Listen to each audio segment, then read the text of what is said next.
I'll pay you $10,000 to leave my daughter alone, the powerful CEO sneered, but when the poor single dad only smiled, the truth he carried shattered the entire family's world. Before we get into the story, comment below where in the world you are watching from today. The early morning sun filtered through the grimy windows of Miller's Auto Repair, casting long shadows across the concrete floor. Daniel Miller wiped his forehead with the back of his hand, leaving a small smudge of grease that matched the stains on his well-worn coveralls. The familiar scent of motor oil and metal hung in the air as he tightened the last bolt on Mrs. Thompson's old pickup truck. "Almost done, sweetie," he called out to Hope, who sat cross-legged in the corner of the shop, her small table covered with crayons and coloring books. "Okay, Daddy," Hope's cheerful voice echoed through the garage. She carefully colored within the lines of her princess picture, her tongue poking out in concentration. Daniel grabbed a clean rag from his workbench and methodically wiped the grease from his hands. The morning had been productive, 3 oil changes, and now Mrs. Thompson's transmission repair. He glanced at the clock on the wall. 11:30 a.m. "Ready for lunch, Hope?" he asked, walking over to the mini fridge tucked in the corner. He pulled out their shared peanut butter sandwich, cut diagonally just the way Hope liked it. "Yes." Hope bounced up from her seat, her dark curls bobbing with excitement. "Can we eat at Mary's Diner today? Please, Daddy?" Daniel smiled, looking down at their simple sandwich. They usually ate at the shop to save money, but today had been good. Mrs. Thompson had paid in advance. "You know what? That's a great idea. Let me just finish up here." Hope clapped her hands and began gathering her crayons, humming a tune she'd learned at school. Daniel watched her with quiet pride, amazed at how she could find joy in the smallest things. After locking up the shop, they crossed the street hand in hand. The bell above Mary's Diner door chimed as they entered, and the familiar smell of coffee and fresh-baked pie welcomed them. The lunch crowd was just starting to trickle in, and they found their usual booth by the window. "Well, if it isn't my favorite customers?" Mary herself came over, her gray hair tucked neatly under her hairnet. "The usual, Daniel?" "Yes, ma'am. Coffee for me, and chocolate milk," Hope chimed in, beaming. Mary winked at Hope. "Coming right up, sugar." The diner's peaceful atmosphere shattered moments later when the door burst open.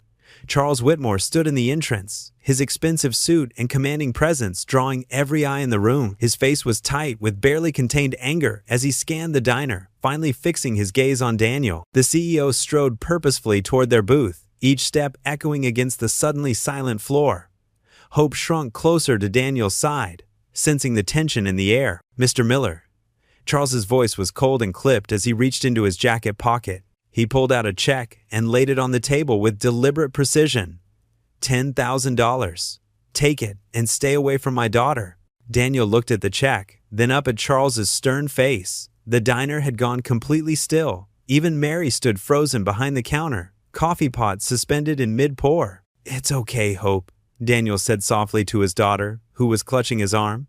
He gave her a reassuring smile before turning back to Charles. With gentle movements, he picked up the check and studied it for a moment. "Mr. Whitmore." Daniel's voice was calm and steady, despite the tension crackling in the air. "I think there's been a misunderstanding." He slid the check back across the table with the same careful precision Charles had used to place it there. "I'm not dating your daughter, sir." Charles's expression flickered with confusion, his carefully constructed anger momentarily derailed. "But you've been seen with Lily multiple times." "My sources." "Your sources are right about one thing," Daniel interrupted softly. "I do see Lily often, but only because she's Hope's teacher. They've become quite close." Hope nodded enthusiastically, seemingly encouraged by her father's calm demeanor. "Miss Whitmore is the best teacher ever. She lets me help water the class, plants, and everything." Charles stood very still, his face working through a series of expressions as he processed this information. The diner remained hushed, every patron pretending not to watch while hanging on every word. "You mean to tell me?" Charles began, his authoritative tone wavering slightly. "That's right," Daniel confirmed, his voice still gentle but firm. "The only relationship between Lily and me is that of a teacher and a parent. Nothing more." A faint flush crept up Charles's neck as he looked down at the check still lying on the table between them. The mighty CEO suddenly seemed smaller, less imposing. Daniel's smile never wavered as he met Charles's gaze. "I appreciate your concern for your daughter, Mr. Whitmore. She's an excellent teacher who's made a real difference in Hope's life. But I assure you, there's nothing inappropriate going on." The tension in the diner began to dissolve. replaced by a different kind of awkwardness. Mary finally remembered to pour the coffee she'd been holding, and the soft clink of cups and murmurs of conversation gradually resumed. Charles cleared his throat, clearly struggling to maintain his composure in the face of his mistake. He reached for the check, his movements stiff with embarrassment. Daniel's simple dignity and quiet strength had completely dismantled Charles's accusations without a hint of anger or defensiveness. The diner remained hushed, the regular patrons watching in amazement as the powerful CEO stood momentarily speechless before the humble mechanic. The check lay between them on the worn Formica table, a symbol of misunderstanding and hasty judgment that had been defeated by simple truth and gentle wisdom. The tension in Mary's diner hung thick in the air, like summer humidity. Charles Whitmore still stood awkwardly by the booth, his face flushed with embarrassment from his mistaken accusations. Daniel sat calmly, his hands folded on the table, while the other customers pretended not to stare. The bell above the door chimed again, its cheerful ring cutting through the uncomfortable silence. Hope bounced in, her dark curls swaying with each step, clutching a piece of paper covered in crayon drawings. She'd been so excited about her artwork that she'd run back to the shop to get it from her coloring table. "Daddy, look what I made!" She waved the paper proudly, but then stopped short when she noticed the new faces in the diner. Her eyes grew wide as she recognized someone. "Miss Whitmore!" Lily stood near the counter, having entered moments before through the side door. She wore a simple sundress, her golden hair pulled back in a neat ponytail, looking every bit the elementary school teacher she was. She managed a small wave at Hope, though her smile seemed strained. "Hi, sweetheart," Lily said softly, her voice carrying across the now silent diner. Hope clutched her drawing to her chest and looked between Lily and Charles, her small brow furrowing in confusion. "Mr. Whitmore, are you Miss Whitmore's daddy?" she asked innocently. Charles cleared his throat. "Yes, I am," Hope nodded, processing this information with childlike seriousness. Then her face lit up as she remembered something. She turned to Lily, her eyes shining with pure trust and joy. "Miss Whitmore," Hope said, her voice dropping to what she probably thought was a whisper but carried clearly through the hushed diner. "Mommy says you're my daddy." The words fell like stones into still water, sending ripples of shock through the room. Someone's coffee cup clattered against its saucer. Mary, behind the counter, pressed a hand to her mouth. Lily's face drained of all color. She gripped the nearest chair for support, her knuckles turning white. Her eyes, wide with panic, darted between Hope and Daniel. Charles went rigid, his previous embarrassment forgotten as he turned to stare at his daughter. "What is she talking about?" His voice was dangerously quiet. Daniel sat perfectly still, his mind racing to make sense of Hope's words. He looked at his daughter, this precious child he'd raised alone since she was born, this little girl who'd never known her mother. Something cold and heavy settled in his stomach as pieces of a puzzle he hadn't known existed began to fall into place. Hope, oblivious to the impact of her words, pulled out a chair and climbed up to show Lily her drawing. "Look, I drew our family. There's Daddy and me, and you're here too." She pointed to the crayon figures with pride. Lily's hands trembled as she stared at the childish artwork. A tear rolled down her cheek, falling onto the paper and making a small dark spot among the bright colors. "Sarah," Lily whispered, so quietly, almost no one heard. But Daniel did. Sarah, Hope's mother's name. He'd only known her briefly, never understood why she'd left their newborn daughter with him and disappeared. Now, looking at Lily's face, he began to understand there was so much more to the story. The diner had become absolutely silent, like a theater during the most dramatic scene of a play. Every eye was fixed on the tableau before them, the confused child, the shaking teacher, the thunderstruck CEO, and the mechanic whose quiet life had just been turned upside down. Charles took a step toward his daughter. "Lily," he said, his voice rough with emotion. "Explain this, now." But Lily couldn't seem to find her voice. She kept staring at Hope, at the drawing, at the innocent face that suddenly looked so familiar. Her sister's face, Sarah's face. I can't." Lily's words came out choked. She stumbled backward, bumping into a table. Water glasses wobbled, but didn't fall. "I'm sorry. I'm so sorry." Hope's smile finally faltered as she sensed the adult's distress. Her lower lip trembled slightly. "Did I say something wrong?" Daniel moved instantly, his paternal instincts overriding his own shock. He slid out of the booth and scooped Hope into his arms, cradling her close. She buried her face in his neck, seeking the comfort she'd always found there. "No, sweetie," he murmured into her hair, his voice steady despite the earthquake happening in his world. You didn't do anything wrong. Everything's okay. But Lily was already moving, her heels clicking rapidly across the linoleum floor as she fled toward the door. Her face was ash white, tears streaming freely now. The bell jangled harshly as she pushed through, leaving behind a wake of questions and revelations that would change all their lives forever. It's all right, baby girl, Daniel whispered to Hope, who clung to him tighter. He could feel her small body trembling slightly, confused and frightened by the tension she didn't understand. Daddy's got you. Daddy's always got you. The evening wrapped around Daniel's small house like a gentle blanket. Crickets chirped their nightly songs outside the open window, and a cool breeze carried the sweet scent of blooming jasmine through the living room. On their worn brown sofa, the soft fabric threadbare in places from years of love and use, Daniel held Hope close against his chest. Her small body felt warm and precious, her breathing growing steady as sleep began to claim her. He gazed down at his daughter's peaceful face, her dark lashes resting against her cheeks and her mouth curved in a slight smile. Even after the chaos of the day, she looked completely at peace, trusting in her father's arms. Daniel's heart swelled with a familiar mixture of love and protectiveness. The events at the diner played through his mind like a movie he couldn't stop.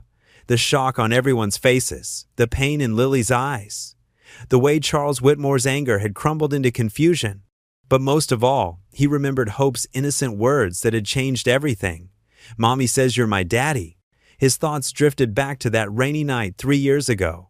Sarah, Lily's sister, had shown up at his door, soaked to the bone, with 3-year-old Hope bundled in her arms. Her face had been pale, her eyes haunted with something he couldn't quite understand at the time. Daniel, she had whispered, her voice breaking, I need you to take care of her, please.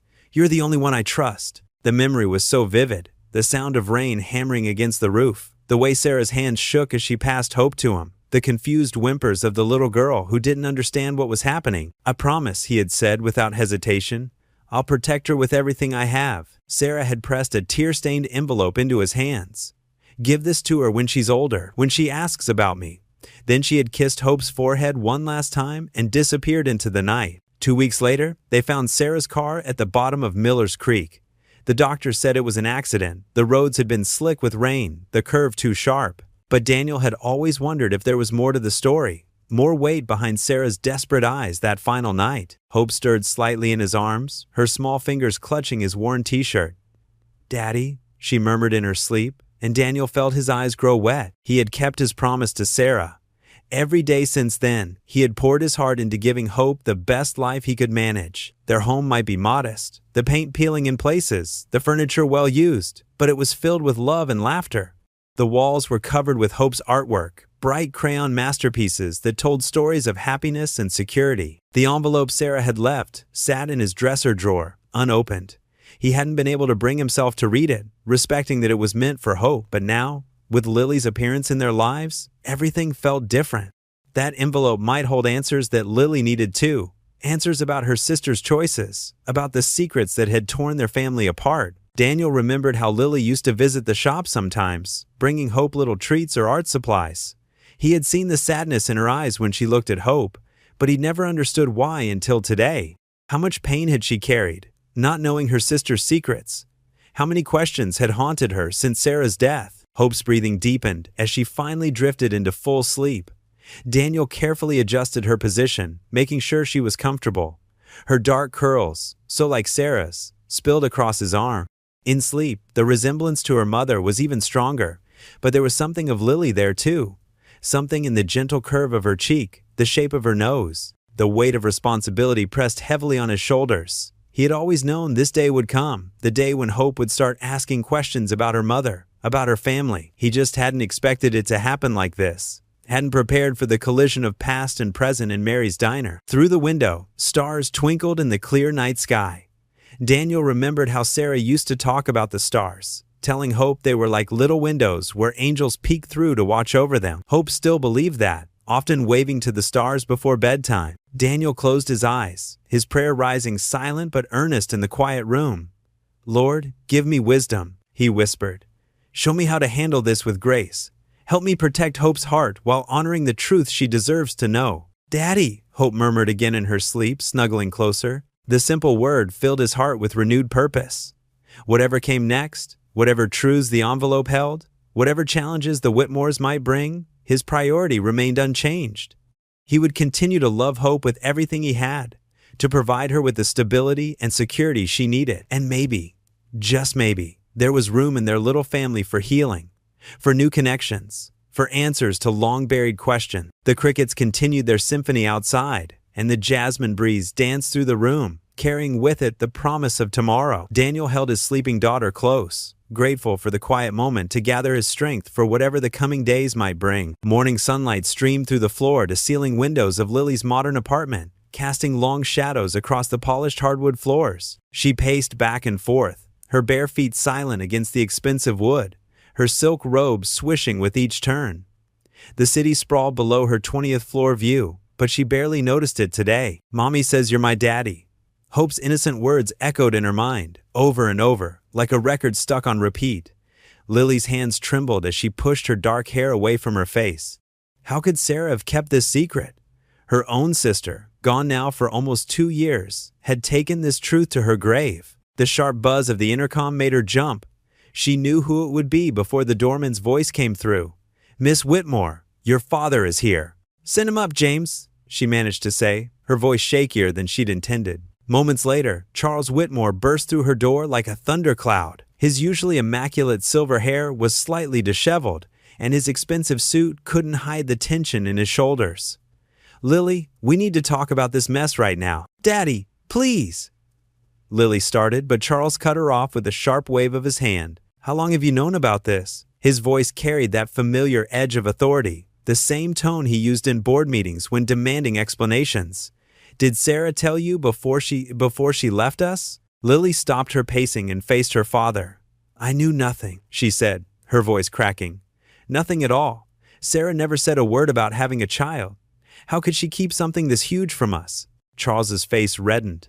"That mechanic must be lying. There's no way." "Daniel," Lily corrected him firmly. "His name is Daniel, Dad, and you saw Hope yourself.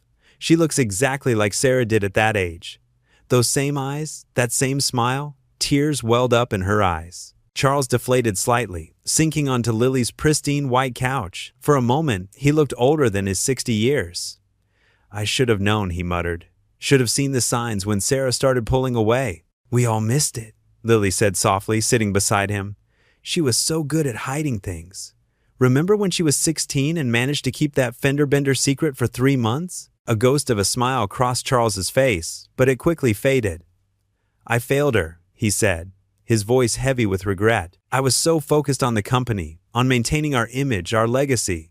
When she started rebelling, He trailed off, staring at his hands. Lily touched his arm gently. "Dad, you did the best you could after Mom died. We were all struggling, but I pushed her away," Charles admitted, his voice rough with emotion. "When she dropped out of college, I gave her that ultimatum, either fall in line with my plans, or—" He shook his head. "No wonder she never told us about Hope." Lily stood up again, walking to the window. The city stretched out before her, but all she could see was Hope's face, those innocent eyes looking up at her with such trust. "That little girl has been living just across town all this time?" she whispered. "My niece, Sarah's daughter. And we never knew." "We can't trust this Daniel person," Charles said, but his voice lacked its earlier conviction. "He could be after the family money." "Did you see how he pushed away your check?"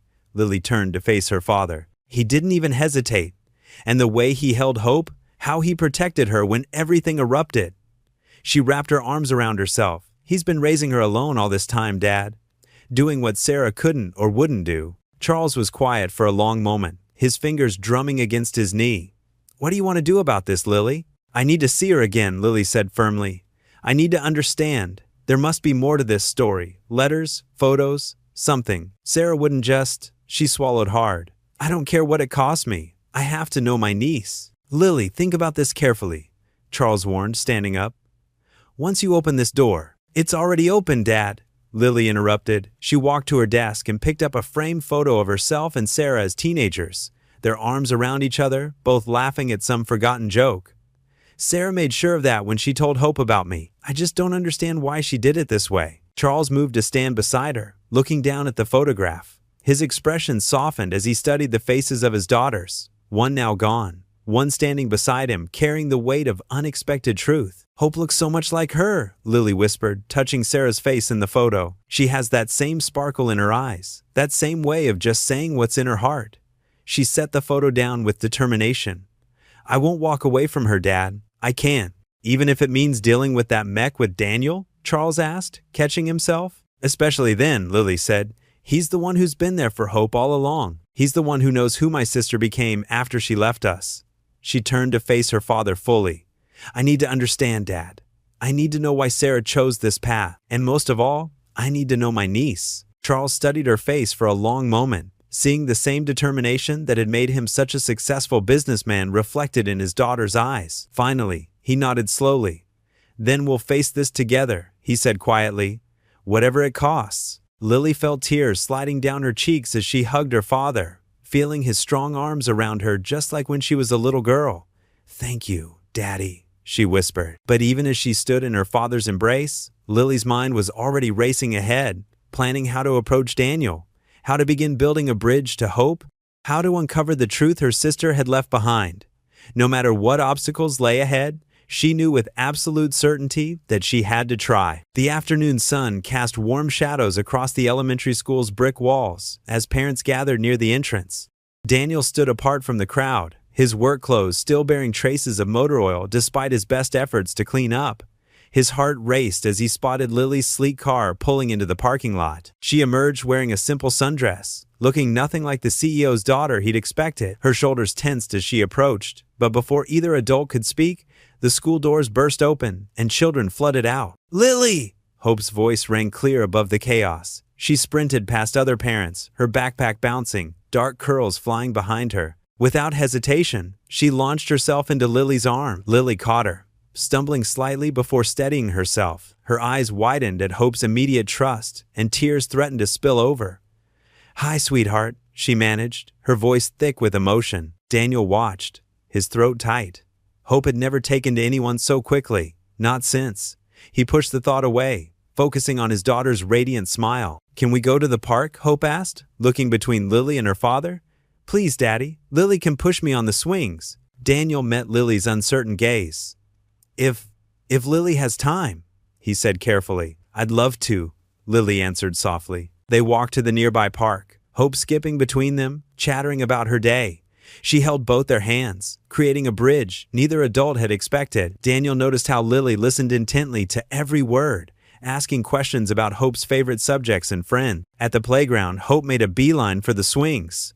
Higher, Lily, she squealed as Lily pushed her. I want to touch the clouds. Daniel settled onto a nearby bench, watching them. Lily's genuine laugh mixed with Hope's giggles, the sound easing some of the tension in his shoulders. After a while, Hope ran off to join some classmates on the jungle gym. Lily hesitated before sitting beside Daniel, leaving careful space between them. She's amazing, Lily said, her eyes following Hope. So full of joy. Daniel nodded. She makes it easy to keep going, even on the hardest days. Sarah, Lily's voice caught. My sister, she never told me. About Hope. About you. I keep wondering how I missed it. She didn't want anyone to know, Daniel said quietly. She was scared of disappointing your family. Lily's hands twisted in her lap. We weren't close those last few years. I was always traveling, focused on my art career, teaching now. It feels like making up for lost time somehow. Hope mentioned you teach at her school, Daniel said. She loves your art class. She has natural talent, Lily smiled. Last week, she drew this beautiful family portrait. She trailed off, realizing the weight of those words. They sat in silence for a moment, watching Hope climb and laugh with her friend. I know this is complicated, Lily finally said, but I'd like to be part of her life if you'll let me. Not to disrupt anything, just to know her, to be whatever she needs me to be. Daniel studied his hands, calloused from years of mechanical work. I've always told her the truth about Sarah. Age, appropriate versions, but the truth. That her mother loved her but couldn't stay. That sometimes people have battles they can't win. And now? Lily asked softly. Now. Daniel watched Hope wave at them from the top of the slide. Now, I think she deserves to know her family. All of it. Even the complicated parts. Hope ran back to them, cheeks flushed with exercise. Can Lily come have dinner with us sometime, Daddy? I want to show her my room and my books and my special rock collection. Daniel glanced at Lily, who looked both hopeful and uncertain. We'll figure something out, sweetheart, he said. The sun began to sink behind the trees, painting the sky in soft oranges and pinks. Other families gradually left the park until they were almost alone. We should head home, Daniel said gently. It's almost dinner time. Hope's face fell, but Lily knelt down to her level. I'll see you again soon, I promise. Maybe we can read some stories together next time? Really? Hope's whole face lit up. She threw her arms around Lily's neck. Promise? Promise? Promise, promise, Lily whispered, holding her close for a moment. Daniel nodded slightly when Lily looked up at him questioningly. It wasn't just about his comfort anymore. Hope had already opened her heart, the way children do, with complete trust and love. He couldn't shield her from this truth, nor did he want to. As they gathered Hope's backpack and prepared to leave, Daniel saw something shift in Lily's expression. A mixture of gratitude and determination. This afternoon had changed something for all of them, laying the first stones of a path forward, however uncertain it might be. Thank you, Lily said quietly to Daniel as Hope skipped ahead toward the parking lot. For letting me be here today. Thank you for being here, he replied simply. Hope turned back, waving enthusiastically. Bye, Lily. See you soon. Lily waved back, her smile genuine despite the tears in her eyes. Daniel guided Hope toward their truck, knowing that tomorrow would bring new challenges. But for now, this moment of connection was enough. The kitchen in Daniel's modest home filled with the familiar aroma of tomato sauce and garlic. He stirred the pot of spaghetti, watching Hope at the small dining table as she colored with intense focus, her dark curls falling over her eyes. The simple meal wasn't fancy, but it was one of Hope's favorites. And then Lily showed me how to make a butterfly with paper, Hope exclaimed, not looking up from her drawing. She folds it just like magic, Daddy. Can she teach me more tomorrow? Daniel's wooden spoon paused mid-stir. Well, sweetheart, we'll have to see. Lily might be busy. But she's my mommy now, Hope said matter-of-factly, reaching for a blue crayon. That's what Sarah said her new mommy does. Teaches her things and picks her up from school sometimes. Daniel's chest tightened. He drained the pasta carefully, steam rising around his face. Hope, honey, remember what we talked about? About being careful with people's feelings? But Lily likes me, Hope insisted, her crayon moving in determined strokes across the paper. And she looks just like the lady in the picture. The one you said was my first mommy. Daniel set the pot down harder than he meant to, making Hope jump slightly. I'm sorry, sweetie, he said softly. You're right. Lily does look like your first mommy. They were sisters. Is that why she feels like my mommy? Hope asked, her innocent eyes meeting his. Daniel pulled out a chair and sat beside her, his work-roughened hands gentle as he brushed her curls back. Sometimes families are complicated, Hope, but what matters is that we love each other, right? Hope nodded, leaning against his arm. Like you love me forever and ever? That's right, princess. He kissed the top of her head, breathing in the familiar scent of her strawberry shampoo. The doorbell rang, startling them both. Daniel wasn't expecting anyone this late. Stay here and keep coloring, okay? He told Hope, moving cautiously to the front door. Through the window, he saw Charles Whitmore's imposing figure on his small porch.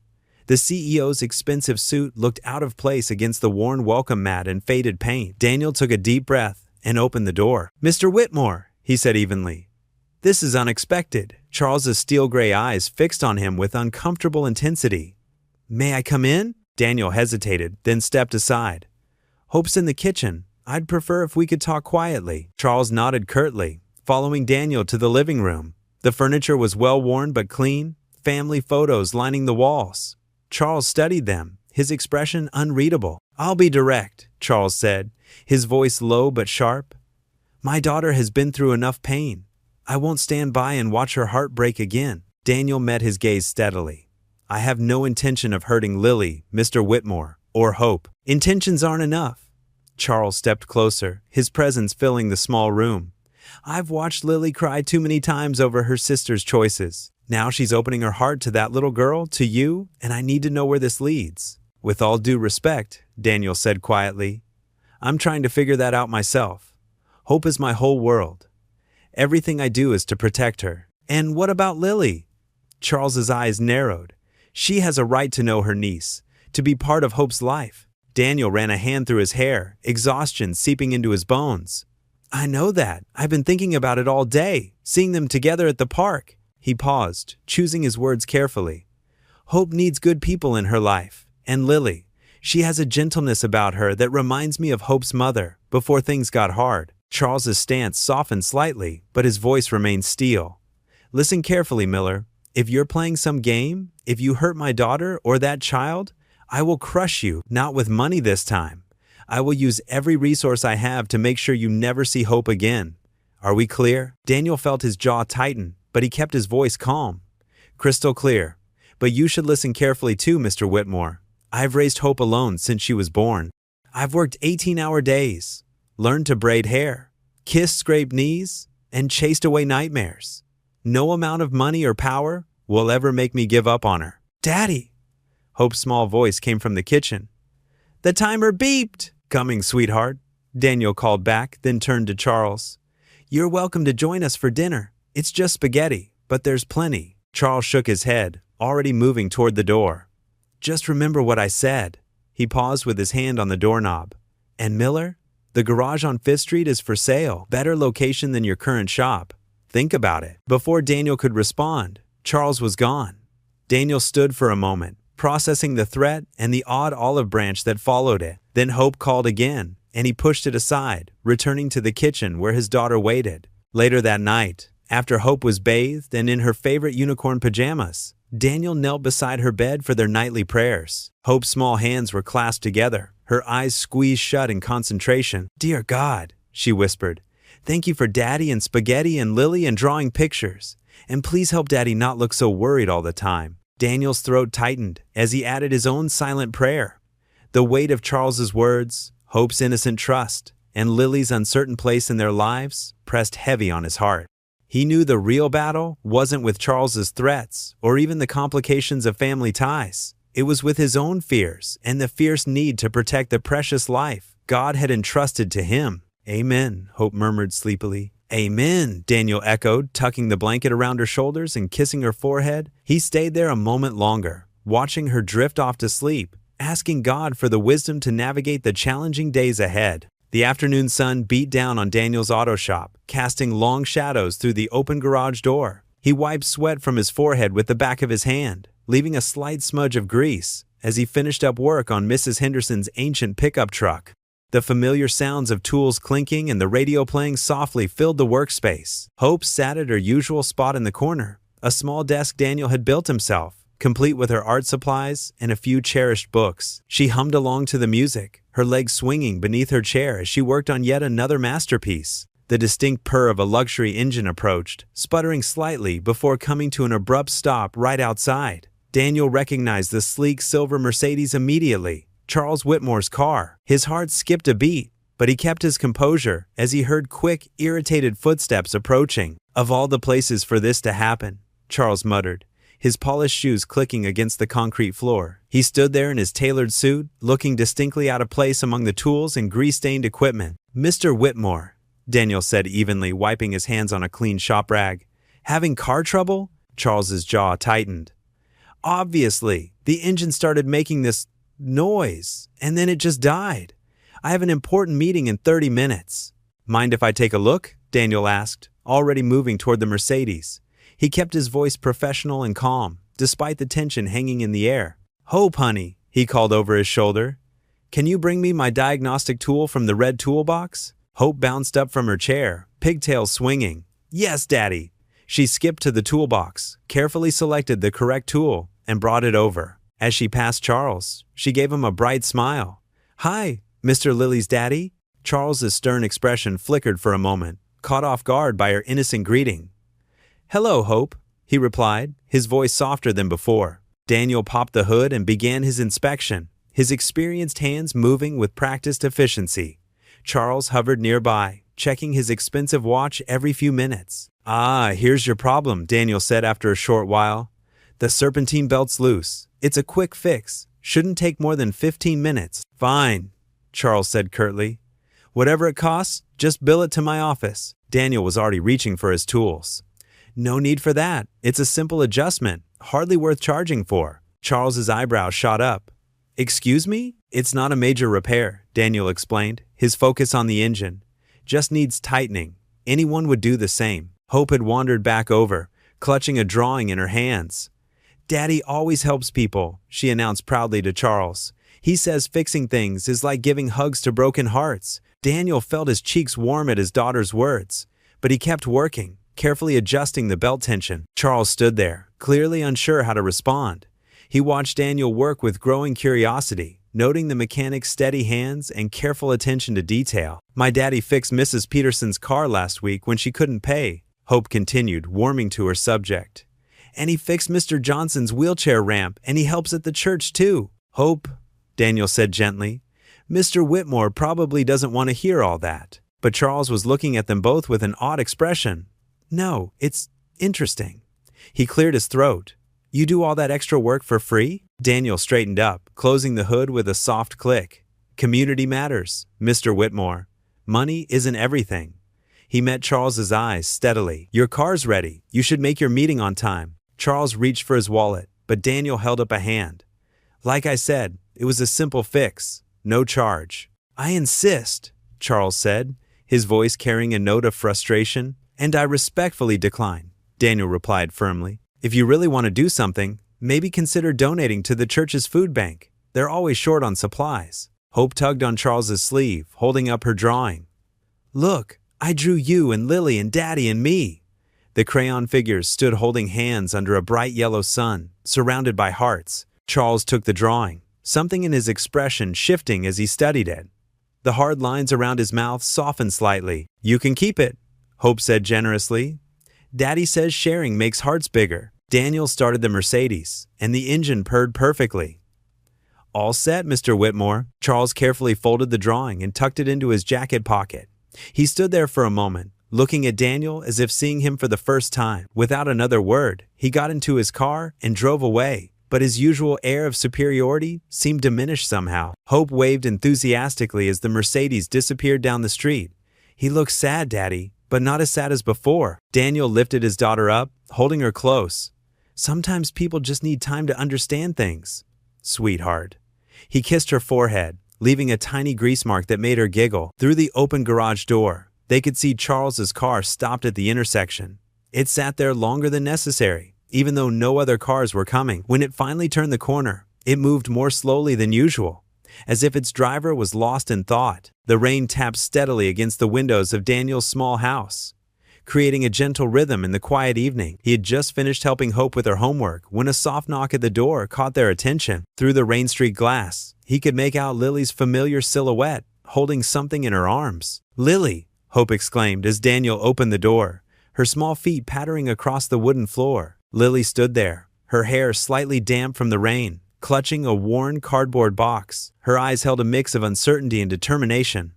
I found these, she said softly, in an old storage unit. They were Sarah's. Daniel's breath caught at the mention of Hope's mother. He stepped aside, gesturing for Lily to come in from the rain. The box looked heavy with memories. Would you like some tea? He offered, noticing how Lily's hands trembled slightly as she set the box down on their small coffee table. Yes, please, she answered, kneeling beside the box while Hope watched with curious eyes. In the kitchen, Daniel filled the kettle, his movements deliberate as he processed what this moment might mean. When he returned with 2 steaming mugs, Lily had already opened the box, revealing stacks of envelopes, notebooks, and photographs. What's all that? Hope asked, peering into the box. These are things that belong to my sister, Lily explained, her voice gentle.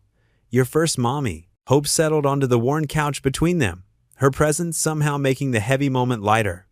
Daniel handed Lily her tea, and she smiled gratefully. I haven't looked through everything yet, Lily admitted. I thought we should do this together. Daniel nodded, understanding the weight of her words. Together, they began sorting through the contents. Photos spilled out, Sarah as a teenager, her smile bright and carefree, letters bound with faded ribbon, old birthday cards and ticket stubs. Look, Lily whispered, pulling out an envelope addressed simply to Hope. Her hand shook as she opened it. Would you like me to read it? Daniel offered.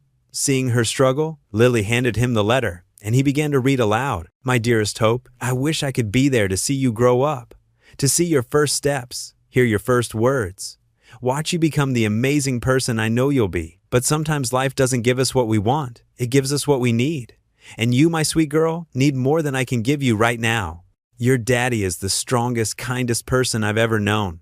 He'll give you everything I couldn't: stability, safety, and so much love. I was so scared when I found out about you, but he never wavered. Not once." Daniel's voice cracked slightly. Hope leaned against him, her small hand finding his. Lily pulled out another letter, this one addressed to her. "Dear Lily," she read, her voice barely above a whisper. "I'm sorry I've been such a coward. You deserved better than a sister who ran away from everything. I couldn't face Dad's disappointment or your success, but mostly, I couldn't face myself." Tears rolled down Lily's cheeks as she continued reading. "I want you to know Hope. She's pure and beautiful, everything I couldn't be. Daniel will raise her right. He's good like that. Maybe someday, when you find out about her, you can be part of her life too.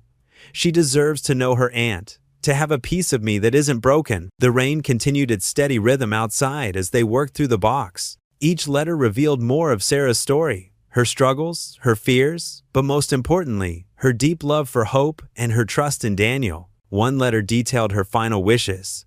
"I want Hope to grow up knowing love, real love, not the kind that comes with conditions or expectations. Daniel knows how to give that kind of love. I've seen it in the way he looks at her, even now. Please, let her be raised with that love." Hope, who had been quietly listening, reached into the box and pulled out a dried flower pressed between two pieces of paper. "Was this Mommy Sarah's?" she asked. "Yes," Lily answered, wiping her eyes.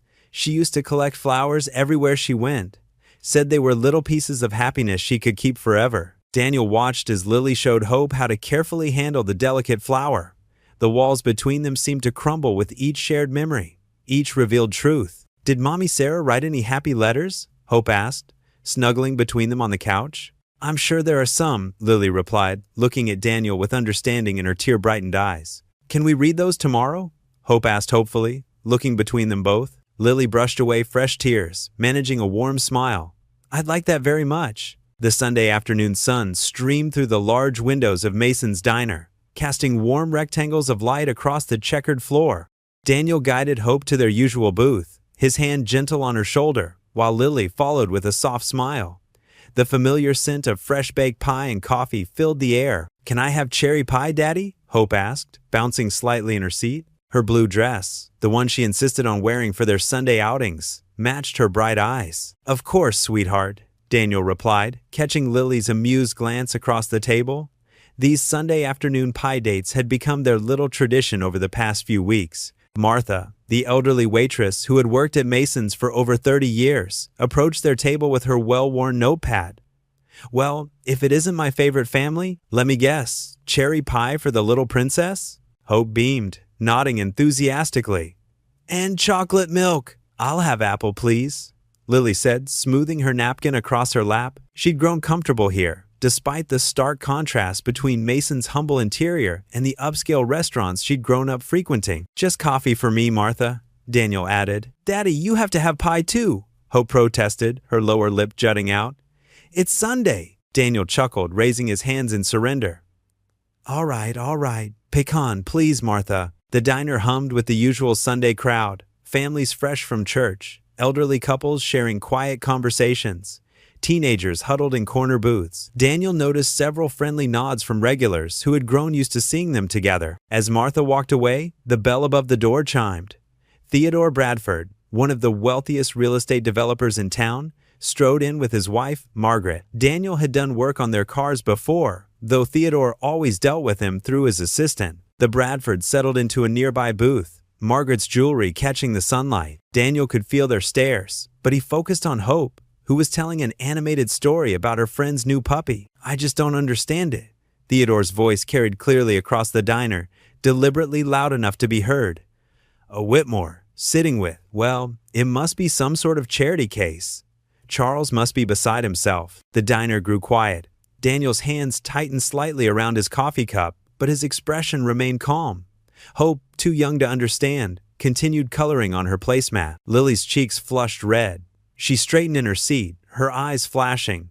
"Excuse me, Mr. Bradford," she said, her voice clear and steady, "but I'd appreciate it if you'd keep your prejudiced comments to yourself." Theodore's eyebrows shot up. "My dear, I'm only concerned about your reputation. Surely you understand that some associations are beneath your family standing." Daniel placed his hand gently on Lily's arm as she started to rise, but she shook her head.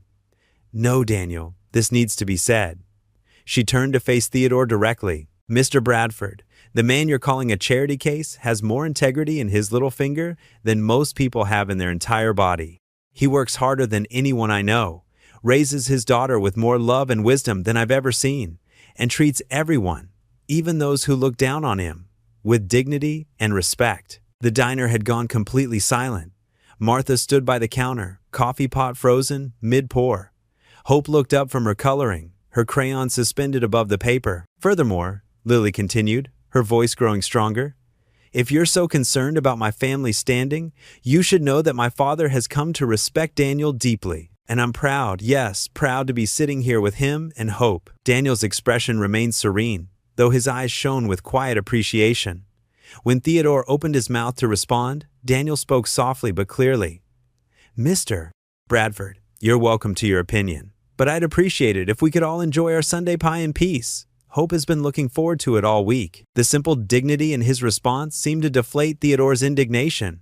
Several other patrons nodded approvingly. Martha appeared with their pie, setting the plates down with extra flourish and shooting Theodore a disapproving look. Thank you, Martha, Daniel said warmly, as if nothing unusual had happened. Hope, honey, remember to use your napkin. A few minutes later, the Bradfords quietly asked for their check and left, leaving their untouched coffee behind. As the door closed behind them, several regular customers caught Daniel's eye, offering small smiles and nods of support. Hope, who had been unusually quiet, suddenly clapped her hands together, her face lighting up. See, Mommy? Daddy's brave. Lily reached across the table and squeezed Daniel's hand, no longer caring who saw. Yes, sweetheart, your daddy is very brave. The rest of the diner returned to its normal Sunday afternoon rhythm. The clink of forks against plates, the murmur of conversation, the hiss of the coffee machine. But something had shifted, like a picture finally hanging straight after being crooked for so long. Daniel cut into his pecan pie, sharing a piece with Hope when she asked to taste it. His quiet strength filled the space between them, more powerful than any harsh words could ever be. Lily watched them both, feeling for the first time that she was exactly where she belonged, proud to be sitting with this humble man who had taught her more about dignity than all her years of private education ever had. Martha refilled their coffee cups, adding an extra dollop of whipped cream to Hope's chocolate milk with a wink. On the house today, she said firmly, patting Daniel's shoulder as she passed. Golden leaves danced on the autumn breeze as music and laughter filled the town square. Colorful banners stretched between lampposts, and the sweet scent of caramel apples mingled with fresh popcorn. The annual Harvest Festival had transformed their small town into a magical wonderland of twinkling lights and joy. Daniel held Hope's small hand as they walked past rows of game booths, her eyes wide with wonder at every new sight. She wore her favorite purple sweater, her dark curls bouncing with each excited step. "Daddy, look at all the teddy bears!" she exclaimed, pointing to a ring-tossed booth where plush animals hung in neat rows. A few steps behind them, Lily and Charles followed somewhat awkwardly. Charles tugged at his expensive tie, clearly out of his element among the casual festival crowds. Lily touched his arm gently. "Dad, maybe lose the tie? This is supposed to be fun." "I always wear a tie," Charles muttered, but after a moment's hesitation, he loosened it and slipped it into his pocket. Lily smiled, recognizing even this small concession as progress. "Ring toss? Can we try, Daddy?" Hope bounced on her toes, pulling Daniel toward the booth. Her enthusiasm was contagious, and Daniel couldn't help but grin. "Sure, sweetheart. Would you like to join us?" He glanced back at Lily and Charles, his invitation genuine and warm. Lily stepped forward immediately. "I'd love to." She knelt beside Hope, who beamed at her. "Which teddy bear do you like best?" "The purple one." Hope pointed to a lavender bear wearing a tiny bow tie. Charles hung back, watching with an unreadable expression as Daniel paid for 3 sets of rings. Daniel handed Hope her rings first, showing her how to hold them. "Like this, honey, nice and steady." His hands were gentle as he guided her small fingers. Hope's first throw went wide, but she giggled instead of getting frustrated. "Oops, that one wanted to go swimming instead." Lily tried next, her ring clanking against a bottle before falling away. "Harder than it looks," she admitted with a laugh. Charles cleared his throat. "The angle of trajectory is important."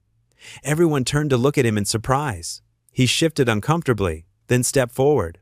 "May I?" He held out his hand for a ring. Daniel passed him one, and to everyone's amazement, Charles's throw landed perfectly around a bottleneck. Hope clapped her hands in delight. "Grandpa, you did it!" The word "grandpa" seemed to freeze Charles in place. His eyes grew suspiciously bright, and he quickly pretended to adjust his collar. Working together, they managed to win the purple bear for Hope. As she hugged it tight, the booth operator smiled and said, "Great teamwork. You folks should try for the family challenge at the Apple booth. Winners get their photo in the town paper." Hope's eyes lit up.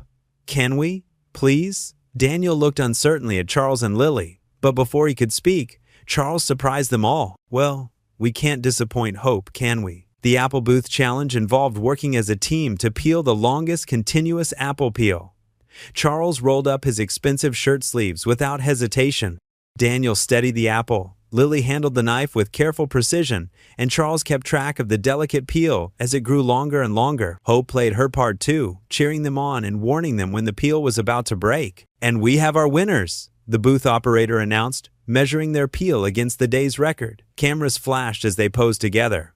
Hope in the middle, holding her bear and beaming, Daniel and Lily on either side of her, and Charles standing behind them all, his hands resting lightly on Hope's shoulders. For just a moment, they looked exactly like what they were becoming, a family. Afterward, they shared fresh caramel apples at a picnic table.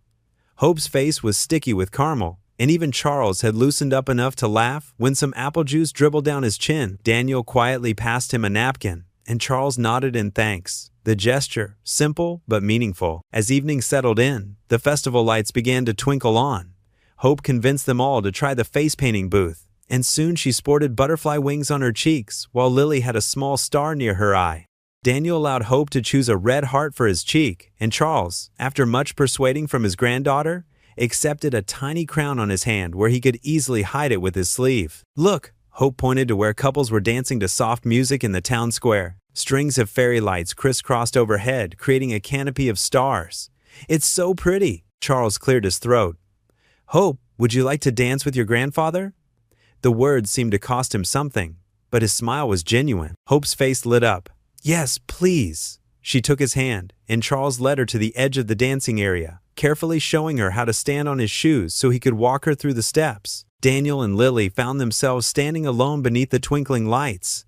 The music played softly, and the autumn air carried the scent of apples and warmth. When Daniel turned to say something light, the words died in his throat. Lily was already looking at him, her face soft in the golden glow of the festival lights. The star painted near her eye seemed to shimmer, and something unspoken passed between them. A moment of perfect understanding, of shared joy in the family they were slowly building. The moment stretched, delicate as a soap bubble, full of possibility. Lily's lips parted as if to speak, and Daniel found himself leaning slightly forward, drawn by the warmth in her eyes. "Daddy, Mommy, come dance too!" Hope's voice broke through the spell as she tugged at their hands. The moment dissolved, but the warmth remained as they let their little girl pull them into the dance, her laughter rising like music into the starlit sky. The night air carried the sweet scent of cotton candy and popcorn as Daniel, Lily, and Hope walked home from the festival. Tiny lights twinkled above them, strung between lampposts like fallen stars. Hope skipped ahead, her prized teddy bear clutched tight, while Daniel and Lily followed at a slower pace. "Look, Daddy, the stars are dancing," Hope called out, twirling beneath the festival lights. Her laughter echoed through the quiet street. Daniel smiled, watching his daughter spin.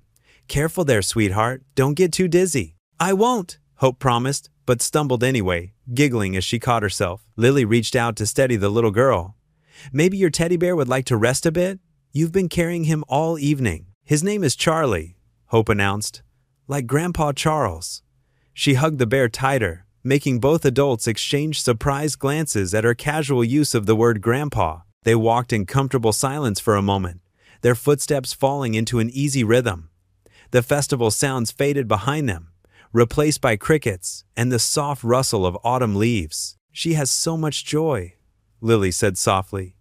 "You've done an amazing job with her, Daniel." Daniel ducked his head, humble as always. "Some days I wonder if I'm doing enough. Being both mom and dad, it's not easy." "Tell me about it," Lily asked gently. "The hard parts, I mean. The real stuff." Daniel took a deep breath, watching Hope dance ahead with her bear. "The nights are the hardest. When she has bad dreams, or gets sick." Those moments when a little girl just needs her mother. He paused, his voice growing quieter. I do my best, but sometimes I feel like I'm just stumbling through it all. Lily touched his arm lightly. But you keep going. That's what matters. Your turn, Daniel said, looking at her with kind eyes. What's been hardest for you in all this? Hope had stopped to examine a particularly interesting leaf, giving them a moment of semi-privacy. Lily wrapped her arms around herself, gathering courage. Growing up, I was always Sarah's sister, she admitted. The quiet one, the responsible one. When she left, I thought maybe finally I'd find my own path, but her shadow stayed. And now, she gestured helplessly. Now I'm learning about this huge part of her life that I never knew about, and I feel like I failed her somehow. Failed Hope. You didn't fail anyone, Daniel said firmly. You're here now. That's what counts. Hope ran back to them, leaves crunching under her feet. Mommy, will you read me a bedtime story tonight? Lily's breath caught at the word mommy. She knelt down to Hope's level. Sweetie, I have to go home tonight, but maybe another time? Hope's face fell slightly, but she nodded bravely. Promise? I promise, Lily said, her heart squeezing. They reached the corner where their paths would split. Hope hugged Lily's legs tight. Love you, Mommy. Lily's eyes filled with tears as she hugged Hope back. Love you too, sweet girl. Daniel scooped Hope up, settling her on his hip. Say goodnight to Lily. Night, night. Hope waved her teddy bear's paw. I'll walk you home, Daniel offered. But Lily shook her head. My car's just around the corner, but thank you. She hesitated, then added, Thank you for everything today, for letting me be part of this. Daniel's eyes softened. You're not just part of this, Lily. You're family now. The word family hung in the air between them, full of promise and possibility. Lily found herself taking a step closer, drawn by the warmth in Daniel's gaze. Daddy, Hope Stage whispered, is Mommy gonna give you a goodnight kiss? Daniel blushed, and Lily let out a surprised laugh. The moment broke, but the warmth remained. Good night, Daniel, Lily said softly. Good night, Hope. She turned and walked toward her car, her heart lighter than it had been in years. Behind her, she heard Hope's voice. Daddy, your face is all red. Lily smiled to herself as she reached her car. For the first time since learning about Hope, she felt like maybe everything would work out. Maybe there was room in this little family for her after all. Daniel and Hope headed up their street, the little girl already half asleep on her father's shoulder.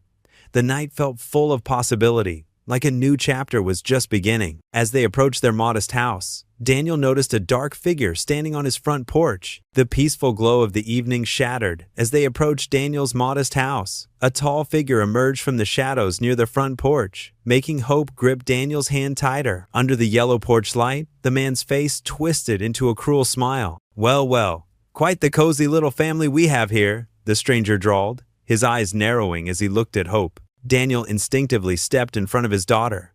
Can I help you? Name's Marcus Reed, the man said, pulling out a cigarette, and that's my kid you're holding on to. Lily gasped, her face draining of color. She knew that name, her sister's ex-boyfriend, the man who'd abandoned them both years ago. You need to leave, Daniel said quietly but firmly, his jaw tightening. Marcus lit his cigarette, the flame briefly illuminating his weathered face. Not happening. See, I've been doing some research. Found out my ex's kid is now connected to the mighty Whitmore family. He blew smoke in their direction. Funny how things work out, right? Hope buried her face in Daniel's leg, trembling. Lily moved closer to them, forming a protective wall. You have no right. Lily's voice shook with anger. You left them. You weren't there when my sister needed you. Marcus laughed, a harsh sound that cut through the night air. Rights? Sweetheart, I've got more rights than your mechanic friend here. I'm her biological father. Blood counts for something in court. Daniel's heart pounded, but his voice remained steady. Hope is my daughter. I've raised her since she was born. For now? Marcus sneered, pulling out a crumpled envelope from his jacket. My lawyers drew up some paperwork. Seems I've got a pretty good case for custody, especially considering your limited means. His eyes traveled dismissively over Daniel's worn work clothes. Lily stepped forward, her hands clenched into fists. You're doing this for money. You don't care about Hope at all. Maybe. Marcus shrugged. But a judge might see things differently. Rich grandfather, successful aunt, much better environment for a kid than a grease monkey's garage, don't you think? Hope whimpered, and Daniel lifted her into his arms, holding her close.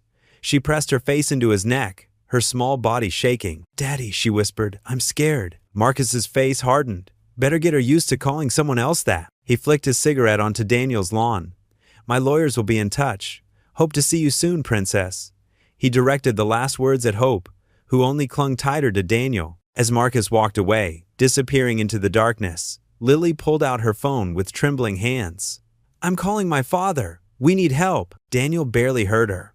The world had shrunk to the weight of his daughter in his arms, the precious warmth he'd protected for 6 years. For the first time since that terrible night when Hope's mother had left her with him, real fear gripped his heart. Inside the house, Hope wouldn't let go of him. She sat in his lap while Lily paced, talking rapidly to Charles on the phone. Daniel could hear the CEO's angry voice through the speaker, promising lawyers and protection. "It's okay, sweetheart," Daniel murmured to Hope, running a gentle hand over her hair. "Everything's going to be okay." But his voice caught on the words. Lily ended the call and knelt beside them. "Dad's already calling our attorneys. We won't let this happen, Daniel. We won't let him take her." Hope lifted her tear-stained face. "Is the bad man going to take me away?" "No, baby," Daniel said firmly, though his heart ached with uncertainty. "You're my daughter. Nothing will ever change that. Promise?" Hope's lower lip trembled. Daniel pulled her closer, breathing in the familiar scent of her strawberry shampoo. "I promise to fight for you with everything I have." Lily reached out and squeezed his hand, her eyes filled with tears. "We'll fight together, all of us." Later that night, after Lily reluctantly left and Hope finally fell asleep, Daniel couldn't bring himself to put her in her own bed. He sat in the old rocking chair in her room, holding her close, watching the shadows play across her peaceful face. His mind raced with terrible possibilities. Marcus had money now, or at least the promise of it. He could afford good lawyers. What if a judge looked at Daniel's humble life and decided Hope deserved better? What if his love wasn't enough? Hope stirred in her sleep, mumbling "Daddy" as she snuggled closer. Daniel's arms tightened around her, and for the first time in years, he felt tears slip down his cheeks. The fear in his chest was a physical thing, heavy and cold. "Lord," he whispered into the darkness, his voice breaking, "please don't let them take my baby girl." The night stretched long before him as he held his daughter, each tick of the clock bringing them closer to a battle he wasn't sure he could win. Outside, the stars continued their silent vigil over the small house where a father's love faced its greatest test. The same porch light that had revealed Marcus's threats now cast a dim glow through Hope's window, a reminder that darkness had found their doorstep. Daniel rocked gently, his daughter secure in his arms for now, praying that tomorrow would bring the strength to face whatever came next. Morning sunlight streamed through the dusty windows of the law office as Daniel shifted uncomfortably in the hard wooden chair. The worn leather of his work boots contrasted sharply with the polished floor. His calloused hands twisted nervously in his lap while he waited for the lawyer to finish reviewing his documents. Attorney Sarah Martinez adjusted her reading glasses, scanning the paperwork spread across her desk. The clock on the wall ticked loudly in the silence. Daniel had scraped together every penny he could find for this consultation, emptying Hope's piggy bank and even selling his prized collection of vintage car parts. "Mr. Miller," Sarah began gently, "I understand your situation. The adoption papers are solid, but biological parents can sometimes challenge." The office door swung open, making them both jump. Lily burst in, followed by her father Charles, who looked unusually disheveled despite his expensive suit. "I'm sorry we're late," Lily said breathlessly, pulling up a chair beside Daniel. "Traffic was terrible." She reached over and squeezed Daniel's arm reassuringly. Charles remained standing, his presence filling the small office. "Miss Martinez, I trust you understand the gravity of this situation. Money is no object when it comes to protecting my—" He hesitated, glancing at Daniel. "My granddaughter." Daniel's shoulders tensed. "Mr. Whitmore, I appreciate the help, but I can't accept—" "Nonsense," Charles cut in, his voice softer than usual. "This isn't charity, Daniel. This is about hope." The lawyer cleared her throat. "Having additional resources will certainly help, but we need to be prepared. Mark Stevens, Hope's biological father, has already filed preliminary paperwork. His claim centers on never having officially terminated his parental rights." Daniel's stomach churned. He abandoned them both before Hope was even born. "Her mother gave me full custody before she—" His voice cracked slightly. Lily leaned forward, her eyes bright with tears. "My sister would never have wanted him near Hope. She told me herself how." She stopped, collecting herself. "I have her letters now. They prove everything." Sarah nodded, making notes. Those letters could be valuable evidence, but Mr. Stevens is claiming your family's wealth as a motivation. He's suggesting Miss Miller has been influenced by potential financial gain. That's ridiculous, Lily exclaimed. Daniel wouldn't even take my father's money when he offered it. Charles shifted uncomfortably, remembering that day in the diner. I can testify to that myself. Daniel has shown nothing but integrity. The lawyer's expression remained serious. Character witnesses will help, but we need to prepare for a difficult battle. Mr. Stevens has hired aggressive representation. They'll try to paint this as a class issue, wealthy family trying to buy a child versus biological father's rights. Daniel stood up suddenly, pacing the small office. This isn't about money. It's never been about money. Hope is my daughter in every way that matters. I've been there for every skinned knee, every nightmare, every bedtime story. Lily rose and touched his arm, stopping his nervous movement. We know, Daniel. We'll fight this together. Charles cleared his throat. Miss Martinez, I have considerable influence in this town. Perhaps if I spoke to Judge Wilson. Dad, no.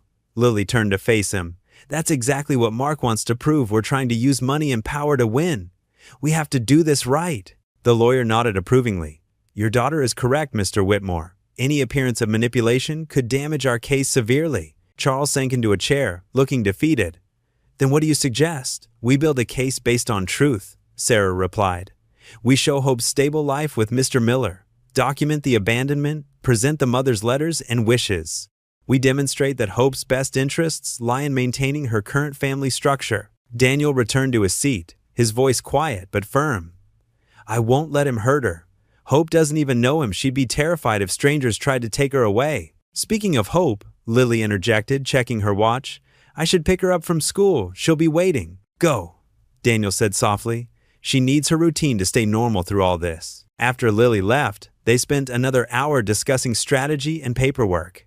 When the consultation ended, Charles insisted on covering the legal fees, but Daniel firmly shook his head. Please, Daniel said, let me handle what I can. I need to know I'm fighting for her myself. Charles studied him for a long moment, then nodded slowly. You're a good man, Daniel Miller. I was wrong about you. Later that evening, Daniel sat at his kitchen table, the setting sun casting long shadows across the worn linoleum. Hope's small hand was clasped in his as she knelt on her chair, head bowed in prayer. Dear God, she began in her clear, sweet voice, please help our family stay together, and help Daddy not look so worried, and help Mommy Lily smile more, and help Grandpa Charles remember to laugh sometimes. Daniel squeezed her hand gently, his heart both heavy and full. And thank you for making us a family, Hope continued. Even if some people don't understand, we know love makes a family, right, Daddy? That's right, sweetheart, Daniel whispered, drawing strength from her simple faith. Love makes a family. The courtroom's polished wooden benches creaked as people settled in for the custody hearing. Daniel sat at the defendant's table, his Sunday suit slightly worn at the cuffs.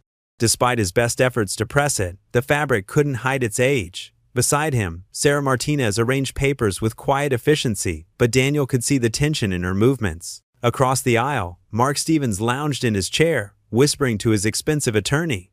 His designer suit and gold watch caught the fluorescent lights, a stark contrast to Daniel's modest appearance. The man's smirk made Daniel's stomach churn. Hope was safely at school, protected from this moment. Daniel touched the small photo of her he kept in his pocket, drawing strength from her smile. Lily sat directly behind him, close enough that he could hear her steady breathing. Charles occupied the bench beside her, his usual commanding presence subdued by the gravity of the situation. Judge Wilson entered, her black robe sweeping behind her as everyone rose.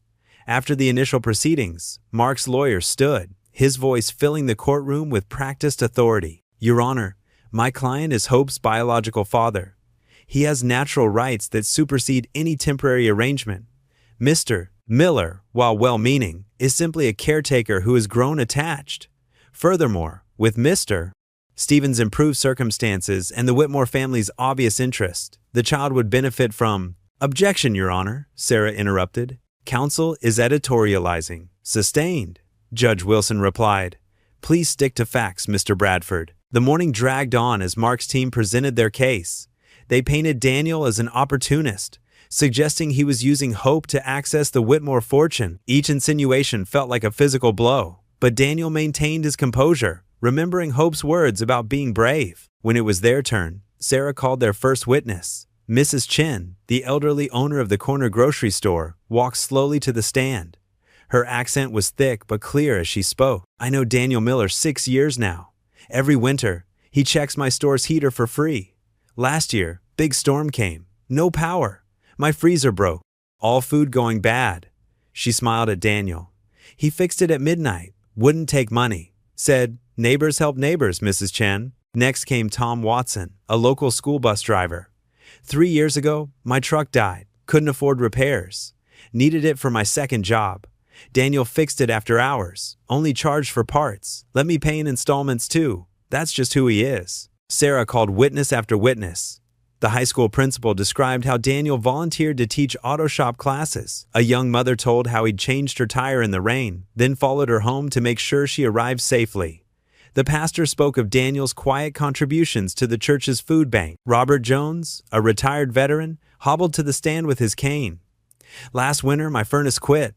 Living on fixed income, couldn't afford repairs. Found out later, Daniel spent his own money on parts. Worked all weekend to fix it.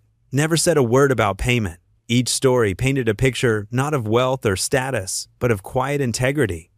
Daniel felt overwhelmed by the outpouring of support, having never realized how many lives he'd touched in small ways. Then came Jimmy Torres, a 12-year-old boy who nervously approached the stand. His mother helped him adjust the microphone. Last year, some bigger kids were picking on me after school, Jimmy said softly. Mr. Miller saw from his shop. He came over, didn't yell or anything, just stood there and asked if everyone was okay. The bullies left. After that, he let me do homework in his shop when Mom was working late. Hope would share her cookies with me. Jimmy looked directly at the judge. She's lucky to have him as a dad. Maria Santiago, a single mother of 3, testified next. My car broke down right before Christmas. No money for repairs. Daniel not only fixed it, but somehow presents appeared on our doorstep Christmas morning. Hope's name was on the card, but I knew. She wiped tears away. That's the kind of father he is. The testimonies continued, each one revealing another facet of Daniel's character through simple acts of kindness. Even the diner's crusty old cook Bill came forward to describe how Daniel and Hope would bring him soup when he was sick. Mark Stevens grew increasingly agitated as the parade of witnesses continued. His lawyer objected several times, claiming the testimonies were irrelevant to the custody issue, but Judge Wilson overruled him. Character and community connections are relevant factors in determining the best interests of the child, she stated firmly. Finally, Officer Pete Davidson took the stand. The veteran police officer's uniform was crisp as he spoke. I've known Daniel Miller since he opened his shop. Never had a complaint about him. But what stands out is last summer, during that big heat wave, he turned his garage into a cooling station for elderly folks who didn't have air conditioning. Spent his own money on water and fans, never asked for recognition. As the testimony phase concluded, Daniel sat quietly, humbled by the outpouring of support. He hadn't realized how many people had noticed his small acts of kindness over the years. To him, they had just been the right thing to do. Sarah stood for closing arguments, her voice strong and clear. Your Honor, we've heard today about the kind of man Daniel Miller is, not through grand gestures or financial statements, but through countless small acts of decency and compassion. This is the environment in which hope is being raised, one of genuine care for others, of quiet strength and consistent love. Mark's lawyer countered with arguments about biological rights and financial stability, but his words seemed hollow against the morning's testimonies. The courtroom fell silent as Judge Wilson reviewed her notes. Daniel held his breath, feeling the weight of Hope's future in each passing second. His hands gripped the edge of the table, knuckles white with tension. Behind him, he could hear Lily's quiet prayers. The afternoon sun slanted through the high windows, casting long shadows across the courtroom floor. Daniel thought of Hope, probably finishing her last class of the day, unaware that her whole world hung in the balance. He closed his eyes, adding his own silent prayer to Lily's. Judge Wilson set down her papers and looked out across the hushed courtroom. The tension was palpable as everyone waited for her decision. The judge's gavel struck with a sharp crack that seemed to split Daniel's world in two. Until further evidence can be reviewed, I'm granting temporary visitation rights to the biological father, Judge Harrison announced, her voice echoing through the hushed courtroom.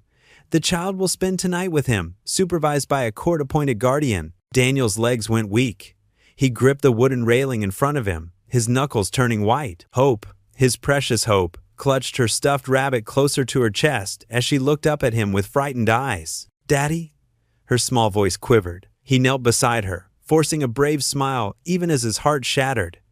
"It's okay, sweetheart. Remember what we said about being brave?" His voice caught in his throat. "You're going to stay with someone else tonight, but I'll see you tomorrow." "I don't want to go," Hope whispered, tears welling up in her big brown eyes. "I want to stay with you." The court-appointed guardian, a kind-faced woman in her 50s, approached them gently. "It's time, dear." Daniel pulled Hope into a tight hug, breathing in the familiar scent of her strawberry shampoo. "I love you so much, Hope. Be brave for Daddy, okay?" She nodded against his shoulder, her small arms wrapped around his neck. When the guardian finally led her away, Hope looked back over her shoulder, still clutching her rabbit. The sight of her tear-stained face was more than Daniel could bear. As the courtroom emptied, Daniel remained frozen in place. The polished wooden floor seemed to sway beneath his feet. His legs finally gave out, and he slumped onto the nearest bench, burying his face in his hands. "I failed her," he whispered, his shoulders shaking. "I promised to protect her, and I failed." Lily's gentle hand touched his shoulder. She sat beside him, close enough that he could feel her warmth. "You haven't failed anyone, Daniel. This is just temporary. We're going to fight this." "How?" His voice cracked. "He has money for fancy lawyers. He has biological rights. What do I have? Just a mechanic's salary and 6 years of love that apparently don't count for anything in the eyes of the law." Charles Whitmore, who had been standing silently nearby, stepped forward. His usual commanding presence seemed diminished, his face etched with an unfamiliar uncertainty. "I was wrong," he said quietly. Daniel and Lily both looked up, startled by the admission. "I thought money could solve everything," Charles continued, settling heavily onto the bench across from them. "I believe power and influence were the answers to life's problems. But watching you today, Daniel," he shook his head, "the way those townspeople spoke about you, the elderly woman whose car you fixed for free so she could visit her sick sister, the single mother whose children you watch when she works late shifts, the teenager you help stay in school by giving him a part-time job. That's just being decent," Daniel murmured. "No," Charles said firmly, "that's being extraordinary. And I realize now that throwing money at this situation isn't the answer. We need to fight this together, as a family." Lily squeezed Daniel's hand. "Dad's right. You're not alone anymore, Daniel. Hope needs all of us." Daniel stared at the empty courtroom, remembering how small Hope had looked walking away. His chest felt hollow, knowing she wouldn't be in her bed tonight, wouldn't want her usual bedtime story, wouldn't whisper her nightly prayers with him. "I don't know if I can do this," he admitted, his voice barely audible. The thought of her scared and alone. "She's not alone," Lily assured him.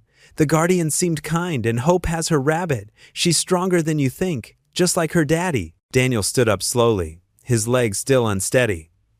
I need to go home. I can't be here anymore." The drive home was a blur. Every street corner held memories of walks with Hope.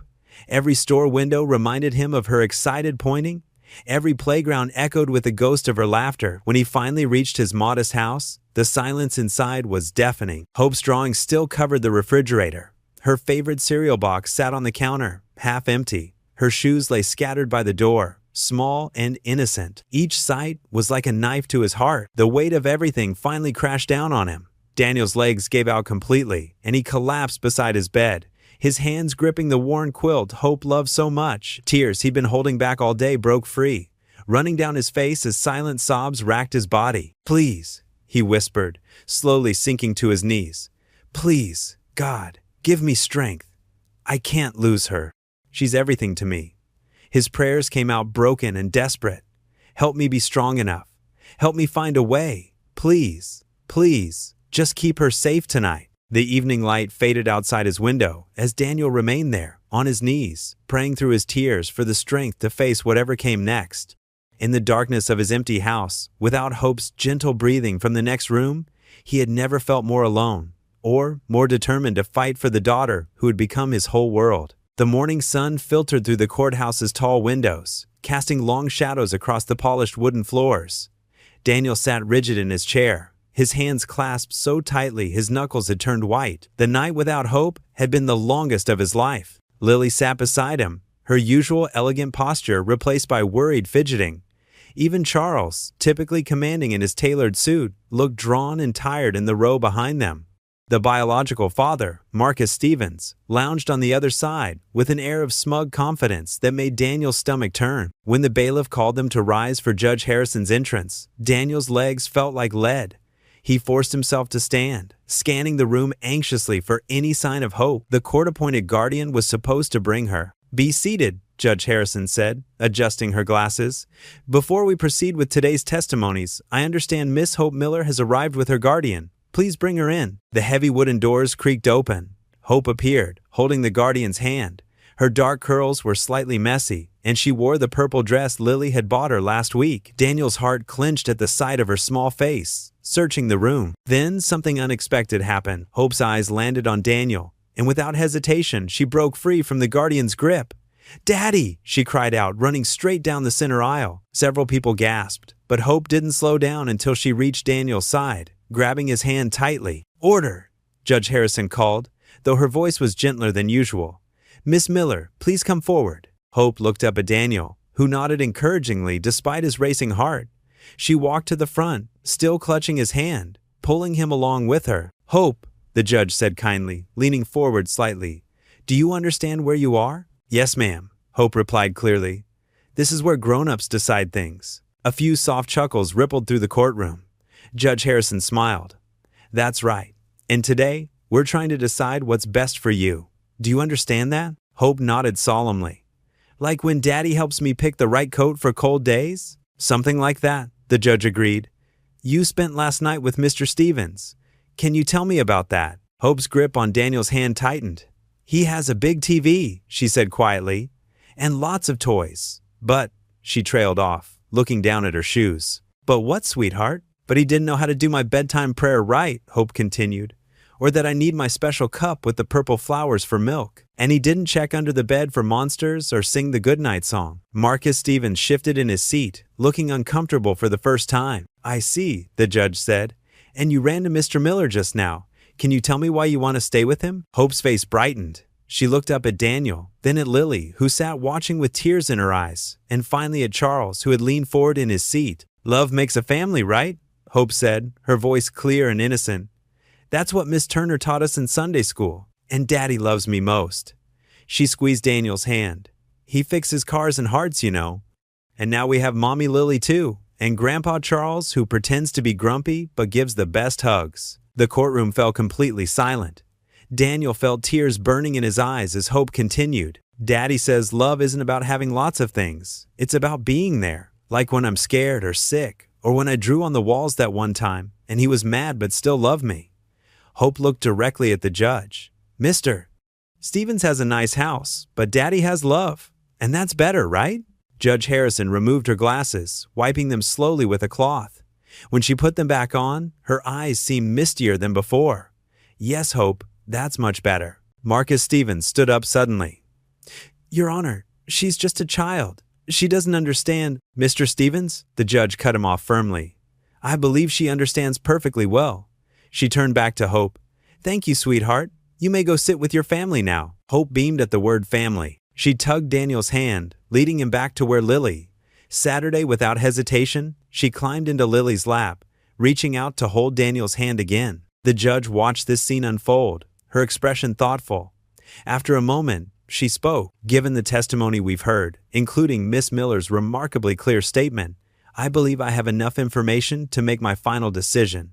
She paused, looking around the courtroom. "However, I want to take time to review all evidence thoroughly.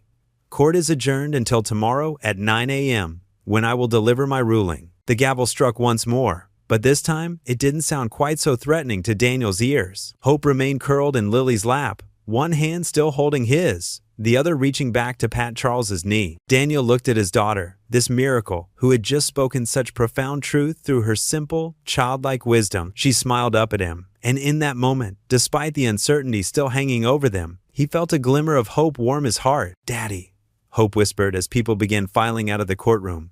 "Can we have pancakes for dinner?" "With chocolate chips?" Lily asked, brushing Hope's curls back from her face. "And whipped cream?" Charles added gruffly from behind them. Hope giggled, nodding enthusiastically. "See," she said to no one in particular, That's what family does. The courthouse buzzed with nervous energy as sunlight streamed through tall windows, casting warm patches across the worn wooden benches. Daniel's hands trembled beneath Lily's gentle grip, his shoulders tense despite Charles's steady presence beside him. The familiar scent of old books and furniture polish filled the air, but Daniel could barely breathe. Hope sat between her teachers from school, her small legs swinging as she clutched her favorite stuffed rabbit. She kept glancing at Daniel with those big, trusting eyes that made his heart ache. "All rise," the bailiff called out, his voice echoing through the chamber. "The Honorable Judge, Margaret Stevens, presiding." Everyone stood as the judge entered, her black robe sweeping behind her.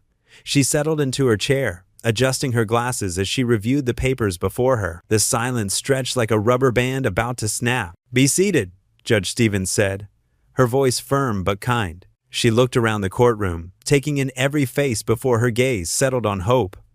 "I have carefully considered all testimony and evidence in this case." Daniel felt Lily's hand tighten around his. On his other side, Charles had gone completely still, his usual commanding presence subdued by the weight of the moment. "The question before this court," the judge continued, "is not simply one of biological parentage, but of what serves the best interest of the child." She paused, looking directly at Hope's biological father, who sat with his expensive lawyer, a smug expression on his face. "Mr. James Thompson has asserted his biological rights, but rights come with responsibilities he has never assumed until now." The judge shuffled her papers, and Daniel's heart pounded so hard he could hear it in his ears. Hope's biological father shifted uncomfortably in his seat. "This court has heard testimony from numerous community members about Mr. Daniel Miller's character. We've heard from teachers, neighbors, and even local business owners. Each has painted a picture of a man who, despite limited means, has created a loving, stable home for his daughter." Tears pricked at Daniel's eyes as he remembered Miss Rodriguez, Hope's kindergarten teacher, describing how he never missed a parent-teacher conference. Mr. Johnson from the grocery store had testified about Daniel helping elderly customers carry their groceries, all while teaching Hope the importance of serving others. Furthermore, Judge Stevens continued, her voice growing firmer, "We have heard from Hope herself. While she is young, her words carried profound wisdom. Love makes a family," she said. "This court agrees." The judge removed her glasses, looking directly at Daniel.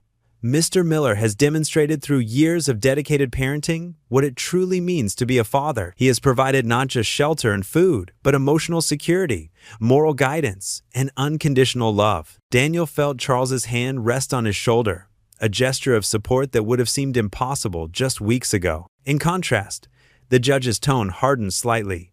"Mr. Thompson's sudden interest in custody appears motivated more by financial considerations than paternal concern. His absence during the first 6 years of Hope's life, combined with his failure to provide any support, speaks volumes." Hope's biological father's face darkened with anger, but he remained silent under his lawyer's warning glance. "Therefore," Judge Stevens straightened in her chair, "it is the ruling of this court that full custody of Hope Miller shall remain with her father, Daniel Miller." The relief that flooded through Daniel was so intense, he nearly collapsed.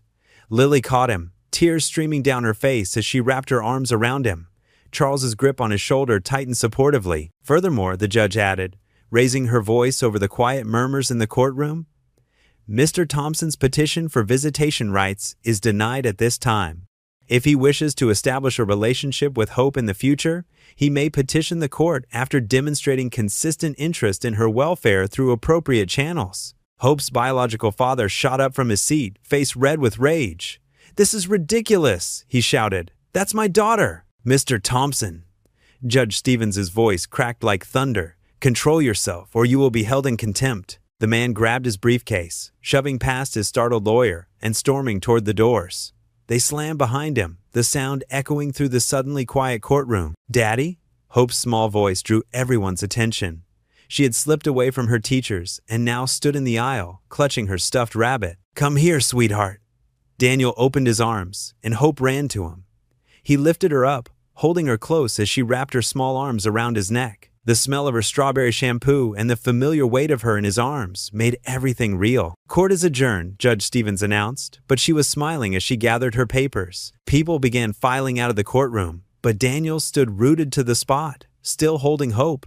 Lily pressed close, her hand gentle on Hope's back. Charles stood nearby, uncharacteristically quiet, his eyes suspiciously bright. "Let's get some fresh air," Lily suggested softly, leading them toward the courthouse steps. The spring sunshine felt like a blessing as they emerged from the building. Daniel couldn't contain his joy anymore. He lifted Hope high into the air, spinning her around as she giggled with delight. "We did it, baby girl," he cried, laughing and crying at the same time. "We're staying together, forever and ever?" Hope asked as he brought her back down for a hug. "Forever and ever," Daniel promised, his voice thick with emotion. Lily wrapped her arms around them both, and to everyone's surprise, Charles stepped forward to embrace them all. They stood there on the courthouse steps, holding each other. Their unlikely golden evening sunlight bathed Daniel's modest backyard in warm hues as the sweet aroma of grilled burgers and hot dogs wafted through the air. What was once a quiet space now buzzed with life and laughter. Wooden picnic tables, borrowed from neighbors, dotted the freshly mowed lawn, covered in checkered tablecloths that fluttered in the gentle breeze. Daniel stood at the grill, spatula in hand, watching Hope chase bubbles that Lily blew into the air. His heart swelled at their giggles, still amazed at how naturally Lily had become part of their lives. Charles sat nearby in a folding chair, his usual business suit replaced by casual khakis and a polo shirt, looking more relaxed than Daniel had ever seen him. "Need any help there, son?" Charles called out, rising from his seat. The word son still felt new, but it brought a warmth to Daniel's chest every time he heard it. "I think I've got it handled," Daniel replied with a smile, flipping another burger. "Though you might want to rescue those hot dogs before they get too crispy." Hope ran past them, her sundress twirling. "Grandpa Charles, watch me catch all the bubbles!" She jumped and spun, her small hands reaching for the iridescent spheres floating through the air. Charles chuckled, his eyes crinkling at the corners. "I see you, sweetheart. You're doing a wonderful job." He turned to the gathered guests, neighbors, friends from church, and even some of Daniel's regular customers from the auto shop. "Everyone, if I could have your attention for a moment?" The casual chatter quieted as Charles cleared his throat. Daniel set down his spatula, curious about what the older man had to say. Lily moved closer, standing near Daniel with Hope now settled in her arms. "I owe all of you, but especially Daniel, an apology," Charles began, his voice carrying across the yard. "When I first came to this town, I thought I knew everything. I judged people by their bank accounts instead of their hearts." He paused, meeting Daniel's eyes. "I was wrong, and I'm not too proud to admit it anymore." Daniel felt Lily's hand slip into his as Charles continued. "This man here," Charles gestured to Daniel, "taught me what real wealth looks like. It's not in stock portfolios or business deals. It's in the way he loves his daughter. It's in how he treats everyone with respect, even when they don't deserve it." Charles's voice grew thick with emotion. "I couldn't have asked for a better man to be part of our family." Hope wiggled free from Lily's arms and ran to hug Charles's legs. "Does this mean we're all staying together forever?" she asked, looking up at him with those innocent eyes that could melt the hardest heart. Charles lifted her up, his smile gentle. "That's right, sweetheart. We're all family now." As the guests applauded, Daniel felt Lily squeeze his hand. He turned to find her eyes shining with tears and love. The setting sun painted her face in soft gold, making her more beautiful than ever. "Daniel," she whispered, just loud enough for him to hear, "I need to tell you something." He nodded, leading her to the quiet corner of the yard where an old oak tree spread its branches. The same tree where Hope loved to play, where he'd spent countless hours pushing her on the tire swing. "These past months," Lily began, her voice trembling slightly, "watching you with Hope, seeing your strength through everything. I've fallen in love with you, Daniel Miller. Not just with how you love Hope, but with your quiet faith, your gentle heart, your unwavering integrity." Daniel's heart raced as he cupped her face in his hands. "Lily Whitmore, you brought so much joy into our lives. Hope adores you, and I." He paused, gathering his courage. "I love you too, more than I ever thought possible." Their moment was interrupted by the patter of small feet as Hope ran up to them, wrapping her arms around their legs. "Are you saying I get to keep my mommy forever?" she asked, her face glowing with hope. Lily knelt down, pulling Hope into a tight hug. "Yes, sweetheart, if that's what you want." "I've been praying for this," Hope exclaimed. "Every night I ask God to make us a real family." The sun had nearly set now, and fireflies began to dance through the yard like tiny stars. The other guests had gathered around the tables, helping themselves to food and sharing stories. But this moment belonged to just the three of them. Hope snuggled between Daniel and Lily, watching the fireflies with wonder. Her small hand reached up to touch Daniel's cheek, turning his face toward hers. "See, Daddy?" she whispered, her eyes twinkling like the fireflies around them. "Mommy says you're my hero." Daniel smiled, holding both Hope and Lily close as the fireflies continued their gentle dance around them, the future suddenly brighter than he'd ever imagined it could be. Charles watched from a distance, his heart full as he saw his daughter, granddaughter, and the man he now proudly called son sharing this precious moment. The backyard filled with the warm glow of paper lanterns that neighbors had strung up, casting a soft light over the gathering of people who had become more than just a community.